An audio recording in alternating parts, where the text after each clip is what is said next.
What is good, guys? So today we're going to be talking about Lamar Jackson and his, contract situation. Uh, Lamar Jackson, he's due for a contract extension this offseason. They didn't pick up his fifth-year option uh, last offseason.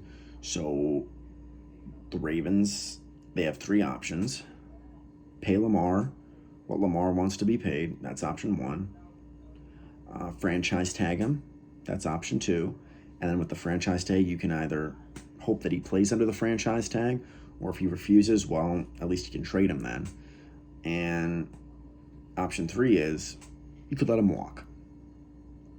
Obviously, you're not going to let him walk.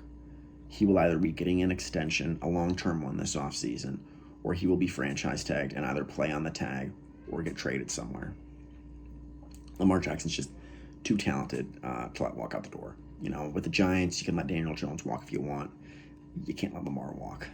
I've always said, I really think Lamar is a top 6 quarterback in the league. I think after you get past those 5 elite guys, Burrow, Mahomes, Allen, Herbert, Lawrence, that's not my order, but just naming them off from my head. I think after them, Lamar would be the best quarterback in the league. I truly do.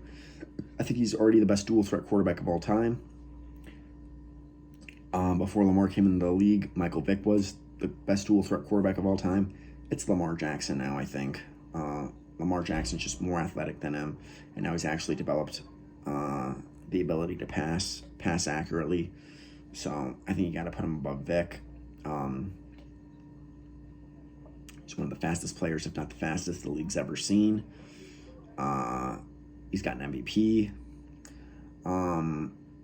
But the problem is the Ravens have to pay him. And I know the Ravens are hesitant because Lamar is reportedly he's asking for a Deshaun Watson type deal.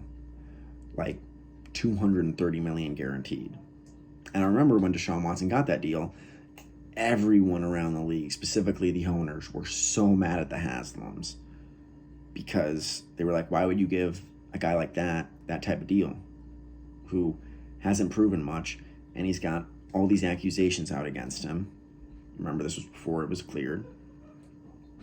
So they're like, well, when it's time to pay our star quarterbacks, who are the nicest guys in the world, never have had an accusation against them, and who actually have accomplished quite a bit, we're going to have to basically sell our soul to them and pay them whatever they want.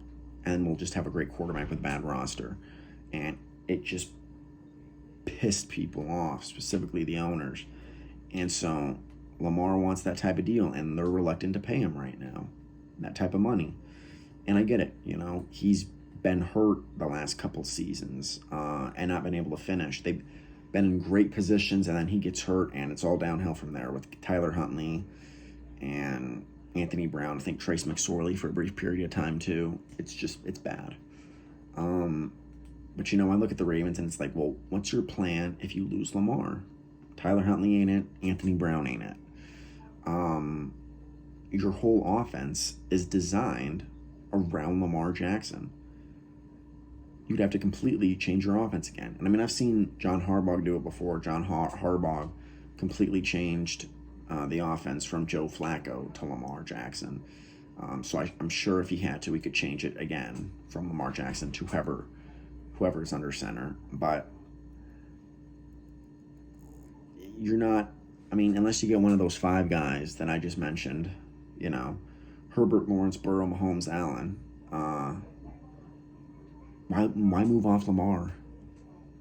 Why move off him? I think it's hard, but you got to bite your tongue and give him the money. Just pay him. I know you don't want to do it. I know it's risky, but at least with Lamar under contract, you know what you're going to get. Or at least you know what you can get. Sure, he could get hurt, but, it's not like he's been hurt every single season, and it gives you great production. You don't have Lamar, you're probably going to be last in your division. Let's face it. Cincinnati's dominating the division right now with Burrow. Steelers, Mike Tomlin's never had a losing season. And the Browns, as much as you all want to hate on them, they got a really good roster right now. With a quarterback who I like on the field, not off the field, but on the field. That's what we're talking about here. I think they have a really good head coach, and I love their GM. So, yeah, without Lamar Jackson and just a guy like, not even Tyler Huntley, just a guy like Derek Carr on your roster, probably a last place team in that division. Really tough division. So, yeah, and that's what I think the Ravens should do. I think they should pay Lamar Jackson. I don't see Lamar going anywhere else as of right now. I think he will be a Raven week 1. I've stood by that ever since the rumors started swirling around, but I will make a separate video on Lamar Jackson if it does really look like he's going to end up getting moved and not getting paid by Baltimore. So yeah, that's what I'll do, and that's what I think, and that's going to wrap it up for this video. More content coming. Please like, comment, and subscribe, guys, and I will talk to you guys in the next one.